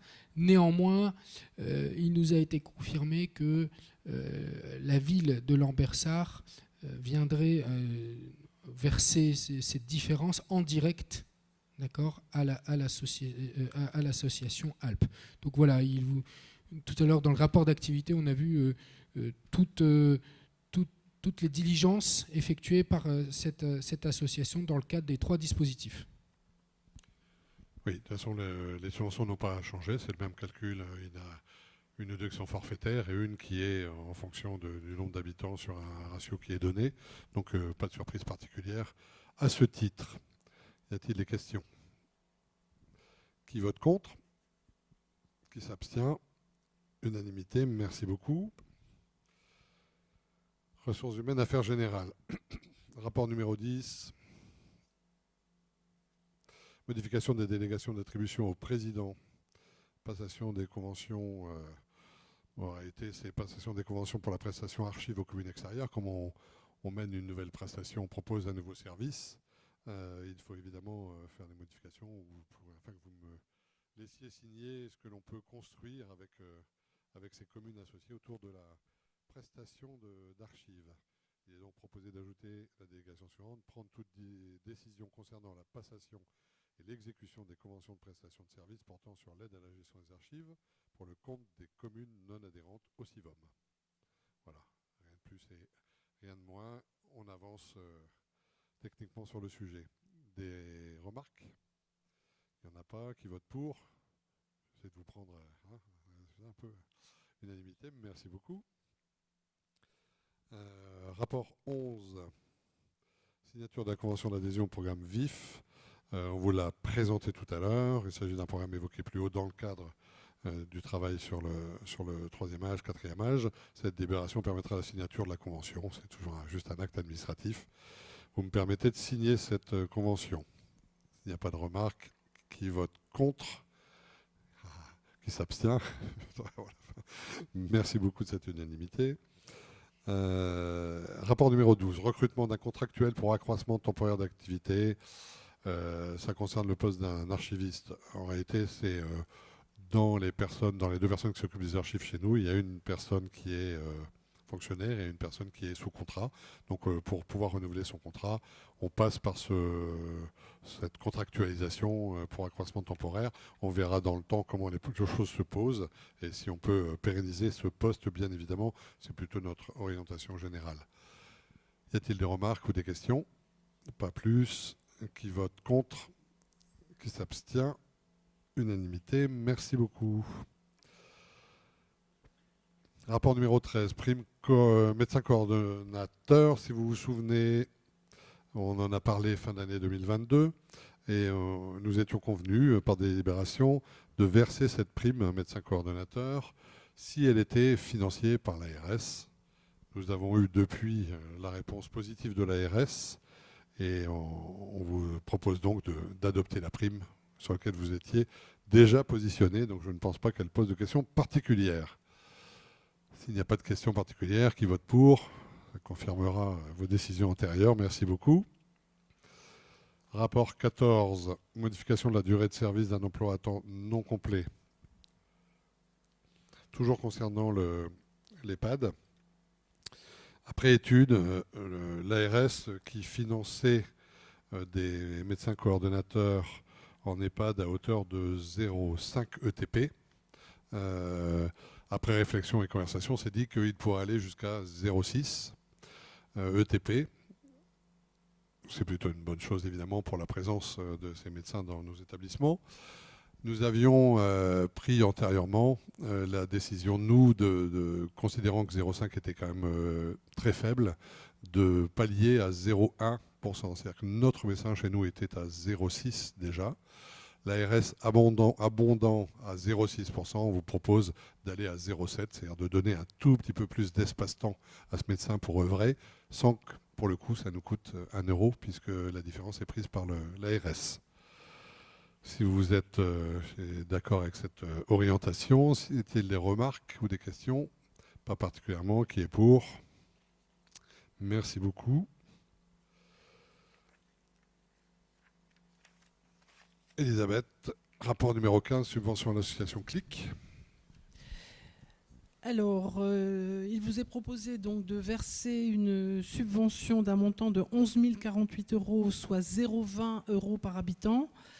La subvention est en baisse cette année du fait, bien sûr, de la sortie de la ville de Lambersart qui versera directement sa contribution auprès de l'association.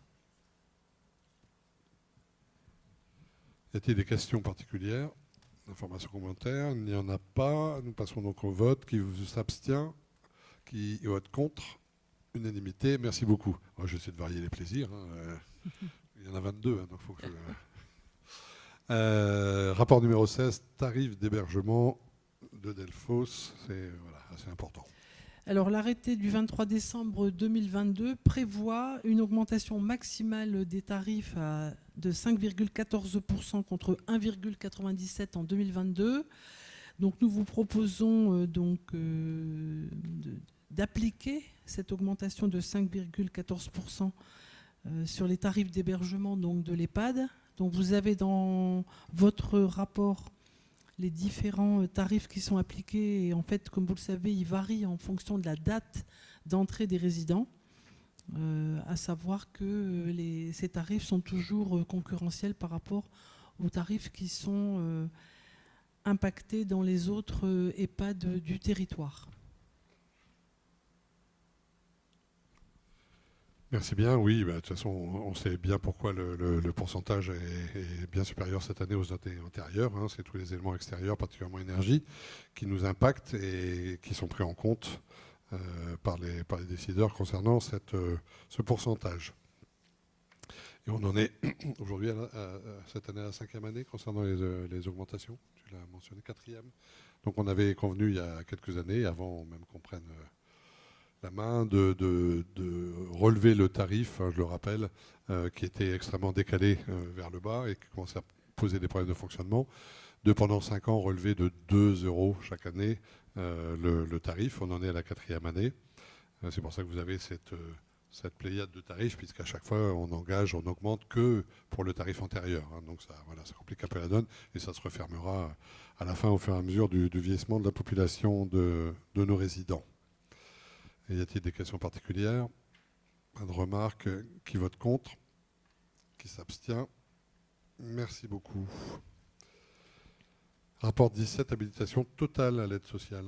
Alors, la résidence Georges Delphos bénéficie depuis 2016 d'une habilitation partielle à l'aide sociale. Donc, c'est vrai que cette habilitation partielle, elle permet à l'EHPAD de fixer ses propres tarifs pour les places qui sont non habilitées, mais cela rend difficile l'accès en fait à certains financements qui sont réservés aux établissements bénéficiant de l'habilitation totale.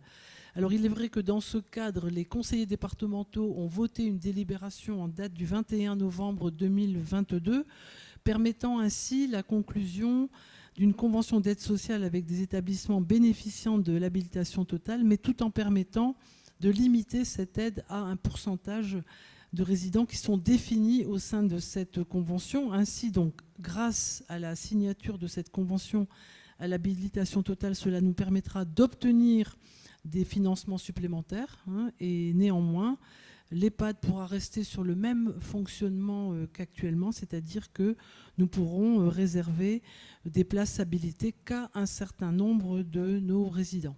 Voilà. On garde donc notre répartition entre habilité et non-habilité.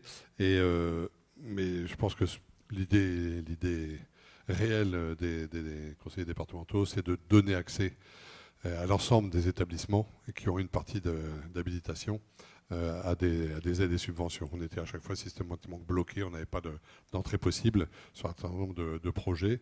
Je pense qu'ils en ont tenu compte en relevant eux-mêmes que c'était une carence et que du coup ça leur permettait pas d'aller aider l'ensemble des établissements. C'est une bonne initiative et ça nous aidera forcément dans l'avenir.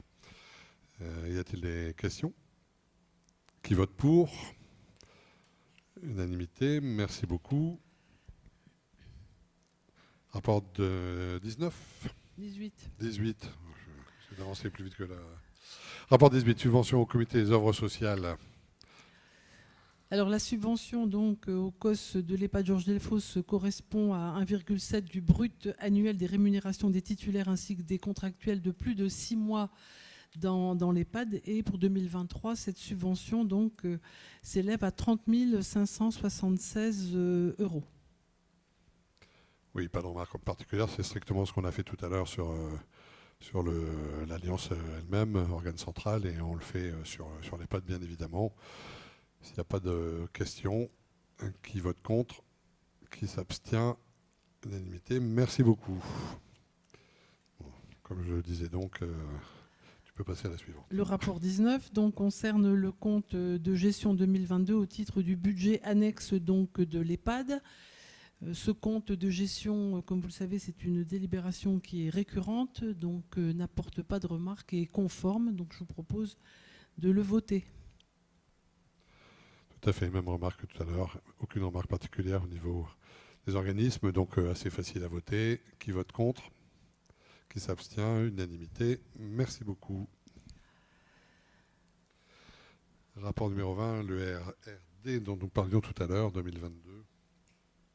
Alors, l'état réalisé des recettes et des dépenses 2022. En ce qui concerne l'exercice 2022, il enregistre donc un excédent global de 444 669 € qui peut s'expliquer donc d'une part par la dotation complémentaire de l'ARS pour la compensation de la prime Ségur, la prise en compte également de l'inflation, de l'augmentation du point d'indice pour les agents et aussi le recours à l'intérim et un montant de 284 375 € non reconductibles.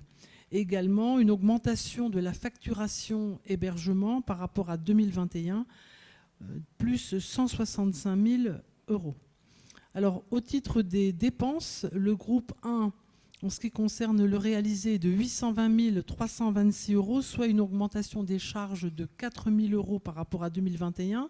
On note en particulier donc une augmentation de 9 000 € des charges d'électricité par rapport à 2021, une augmentation de 8 000 € des charges en eau, une augmentation des charges de chauffage de 15 000 € par rapport à 2021, une augmentation de 4 000 € pour les produits d'entretien, une augmentation de 2 000 € pour les protections, une baisse des frais de restauration de 35 000 € par rapport à 2021, et cela est dû à une surfacturation des repas, puisque les repas, vous le savez, pendant la période Covid, étaient pris plutôt dans les étages, dans les chambres, plutôt qu'au restaurant. En ce qui concerne le groupe 2, le réalisé est de 2 807 981 €, soit une augmentation de 77 000 € par rapport à 2021, et cela s'explique donc en particulier par l'augmentation du point d'indice. En ce qui concerne le groupe 3, le réalisé est de 383 267 €, soit une baisse de 35 000 € des charges de structure par rapport à 2021. On peut noter une baisse de 10 000 € du loyer par rapport à 2021. Pas de taxe foncière en 2022, c'était un montant de 18 000 € en 2021. Pas de charges exceptionnelles, contrairement à 2021. C'était un montant de 66 000 euros. Une augmentation de 30 000 euros des charges d'entretien par rapport aux réparations diverses, et ce par rapport à 2021. Une augmentation également des dotations d'amortissement, plus 14 000 euros. Une augmentation sur les pertes irrécouvrables, plus 4 000 euros par rapport à 2021. Et également 7 500 euros au titre des annulations de titres. En ce qui concerne les recettes, pour le groupe 1, le réalisé est de 4 343 854 euros, soit une augmentation d'environ de 685 000 euros par rapport à 2021. Donc cette augmentation, elle s'explique donc par la dotation complémentaire de l'ARS dont je vous ai parlé précédemment, et aussi par le taux d'occupation qui est remonté, puisqu'en fait nous avions 87% en 2021, et vous l'avez vu dans un des tableaux précédents, nous sommes à 92% en 2022. Pour le groupe 2, le réalisé est de 69 399 euros, soit une augmentation des produits donc d'environ 24 000 euros par rapport à 2021. Et cela est principalement dû à un remboursement sur les rémunérations de personnel, en particulier les remboursements de la caisse primaire d'assurance maladie au titre des indemnités journalières par rapport aux arrêts des contractuels, et aussi une subvention donc de 11 900 euros. En ce qui concerne le groupe 3, le réalisé est de 42 989 euros, soit une augmentation de 40 000 euros par rapport à 2021, due à l'augmentation donc des produits exceptionnels. Voilà. Merci beaucoup. Oui, la remarque la plus importante, c'est qu'en effet, on a un excédent, et il est bien explicable, puisque si vous vous souvenez, l'année antérieure était déficitaire, puisqu'on attendait l'avis de l'ARS et les versements, qui heureusement ont été positifs, ce qui nous a permis à la fois de couvrir ce qui était nécessaire sur 22, mais aussi de récupérer ce qui nous avait été nécessaire, qu'on avait mis payé en avance quelque part sur 2021. Donc tout ça se rectifie et va bien. Y a-t-il des questions? Qui vote contre? Qui s'abstient? Unanimité. Merci beaucoup. Rapport 21, affectation des résultats. Alors le résultat excédentaire donc, de l'exercice 2022, donc, soit 444 669 euros, donc, a été ventilé donc, entre les différentes sections. Donc il vous est proposé d'affecter les résultats de la manière suivante. En ce qui concerne la section d'hébergement, donc le résultat excédentaire de 2022 d'un montant de 147 941 euros doit être affecté en priorité à l'appurement donc des déficits antérieurs de la section pour un montant de 8 405 euros, avec un débit et un crédit du même montant au compte 11 931. Le surplus du compte 12 est affecté au compte de report à nouveau excédentaire, donc 110-31, pour un montant de 139 536 euros. En ce qui concerne la section dépendance soins, le résultat excédentaire de 2022 d'un montant de 296 727 euros donc, doit également être affecté en priorité pour l'appurement donc, des déficits antérieurs, pour un montant donc, de 54 746 euros. Avec une inscription donc, et en crédit et en dépenses pour un même montant au compte 119-32. Et le surplus du compte 12 est affecté au compte de report à nouveau excédentaire 110-32 pour un montant donc, de 241 981 euros. Voilà, Monsieur le Président. Merci beaucoup. Tout le monde a suivi ça de près, hein, bien sûr. Si je vous demande un résumé, il n'y a pas de problème. Tout le monde va pouvoir me donner les comptes, etc. Voilà, bon, ces choses sont faites soigneusement, et ça nous permet de mettre les choses dans les bonnes cases. L'important, c'est d'avoir un résultat excédentaire sur lequel on pourra compter sur les années à venir. Y a-t-il des remarques? Il n'y en a pas. Qui vote contre? Qui s'abstient? Unanimité. Merci beaucoup. Et nous en finissons par le rapport numéro 22. Alors, le rapport 22, donc l'état prévisionnel des recettes et des dépenses 2023 modifié au niveau des dépenses. plus 5 900 € au groupe 3, au compte 678, afin donc de faire disparaître des anomalies au compte 4728 pour 3 écritures de 2009 qui n'existent que dans la comptabilité de la trésorerie. Donc apparemment, lors du passage au logiciel Helios, il n'y avait pas de concordance entre la comptabilité générale et la comptabilité auxiliaire. Donc ces 3 écritures sans sortie de trésorerie ont été passées pour régulariser l'écart, et à la demande de Madame Cambray, notre comptable public, la seule solution a été donc d'émettre un mandat pour un montant de la même somme, donc de 5 895 €. Donc c'est vrai que des anomalies de 2009 qui nous sont remontées en 2023, mais nous sommes obligés de répondre à la demande de notre comptable public. Absolument, même données, même punition, hein, ce qu'on a évoqué tout à l'heure, on le retrouve dans les communes, on le retrouve sur l'Alliance, on le retrouve sur l'EHPAD. Bon, tout ça se régularise, j'espère qu'on aura plus à revenir dessus. C'est plutôt à la marge, on va dire, mais comme c'est le dernier, on va aller, s'il n'y a pas de questions particulières, je vais vous demander... Non, je n'ai pas terminé. Tu n'as pas terminé? Non, je voulais que tu illustres en plus. Mais Alors, vas-y. Alors, au niveau des dépenses, je complète. Au niveau de l'EPRD, donc 2023 modifié, c'est également plus 21 000 € en groupe 3 pour les taxes foncières et la TOM 23. Également plus 25 000 € en budget formation sur le groupe 2, ce qui concerne la formation bien-traitance et la formation incendie qui a été dispensée au niveau de l'EHPAD. À savoir que sur les 25 000 € de formation, il est possible de demander la prise en charge donc de 15 000 € au titre des crédits non reconductibles pour la formation bien-traitance. Et si on veut s'attacher maintenant aux recettes, c'est plus 15 190 € en recettes du groupe 3 au 777. Effectivement, une subvention de 75 946 € doit être répartie sur 5 ans et faire l'objet d'une reprise au compte de résultat comme suit, c'est-à-dire 15 190 € en 22, 23, 24 et 25, et le solde de 15 186 € en 26.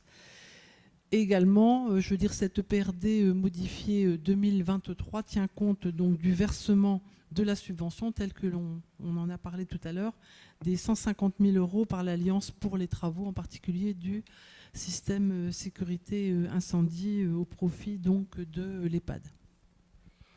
Tout à fait, très bien. Donc voilà, les choses sont remises en actualité. S'il n'y a toujours pas de questions, on va finir. Oui, je vous écoute, allez-y. Oui, ma question sur l'EHPAD peut être posée à l'occasion de ce rapport. Où en est-on dans l'étude des modes de gestion sur l'EHPAD? Et quand avez-vous l'intention de nous faire une présentation? Alors, on n'a pas de présentation à faire sur l'étude. Par contre, le groupe de réflexion auquel votre titulaire participe a demandé à ce qu'on actualise les études qui ont été faites antérieurement. Et ces études sont au budget 2023. Donc, elles seront réalisées. Cette mise à jour des scénarios qui avaient été proposés à l'époque sera bien réalisée sur l'année 2023, comme convenu avec le groupe. Merci. Allez, on finit en beauté. Qui vote pour cette délibération? Merci beaucoup de cette unanimité. Oui. On peut avoir le micro?